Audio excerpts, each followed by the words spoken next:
احمد اللہ حمد الشاکرین والصلاة والسلام علی خاتم النبیین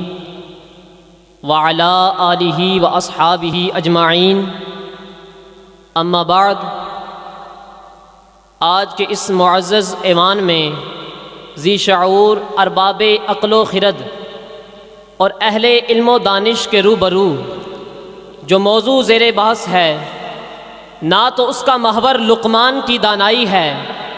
اور نہ ہی رسم و سہراب کی قصہ گوئی ہے، بلکہ آج جس موضوع سخن پر مجھے لب کشائی کی سعادت حاصل ہو رہی ہے، اسے موتیوں کی لڑی اور الفاظ کی مالا میں یوں پرویا گیا ہے کہ صدیق کے لیے ہے خدا کا رسول بس۔ عالی وقار حرم نبوی کے پرکیف ماحول میں آفتاب ہدایت جگمگا رہا ہے، نجوم آسمان ہدایت اپنے دامن میں رحمتیں سمیٹے جا رہے ہیں کہ اچانک قدسیوں کے قافلے کا سرخیل حضرت صدیق اکبر کے ایثار کی ترجمانی کرتے ہوئے حاضر ہوتا ہے۔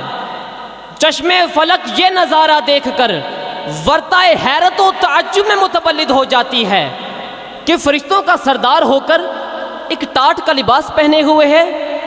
اور کانٹوں کے بٹن اس پر زیب تن کر رکھے ہیں۔ پوچھا، اے جبرائیل،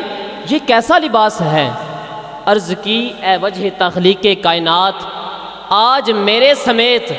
آسمان کے ہر فرشتے نے تیرے صدیق کی سنت و محبت میں ٹاٹ کا لباس پہن رکھا ہے۔ اسی دوران وہی لباس پہنے ہوئے عاشقوں کے امام، جانشین خیر الانام، خلیفہ اول بلا فصل سیدنا صدیق اکبر رضی اللہ تعالی عنہ حاضر خدمت ہوتے ہیں اور عرض کرتے ہیں کہ یا رسول اللہ صلی اللہ علیہ وسلم، آج آپ نے آواز دی تھی، لہٰذا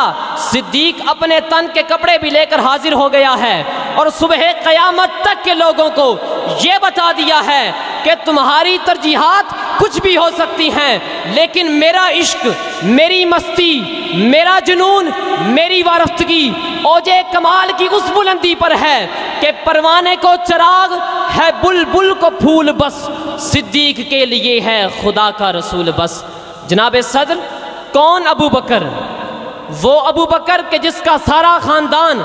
سفر ہجرت میں خدمت گزار پیغمبر رہا،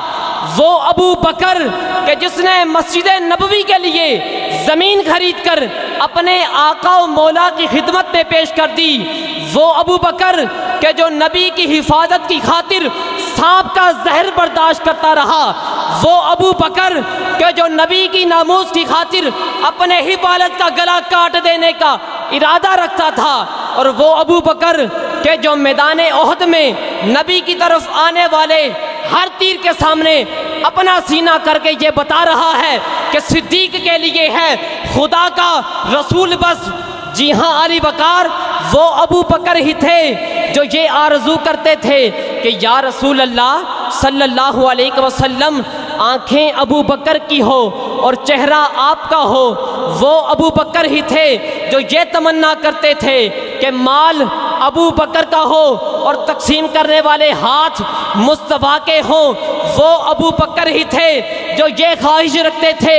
کہ بیٹی ابو بکر کی ہو اور حرم مصطفیٰ کا ہو، اور وہ ابو بکر ہی تھے جو کفار کے تشدد کے بعد بستر مرگ سے اٹھ کر پہلا سوال کرتے تھے کہ میرے آقا کا حال کیا ہے۔ تبھی تو شاعر مشرق ڈاکٹر علامہ محمد اقبال نے کہا کہ پروانے کو چراغ ہے، بلبل کو پھول بس، صدیق کے لیے ہے خدا کا رسول بس۔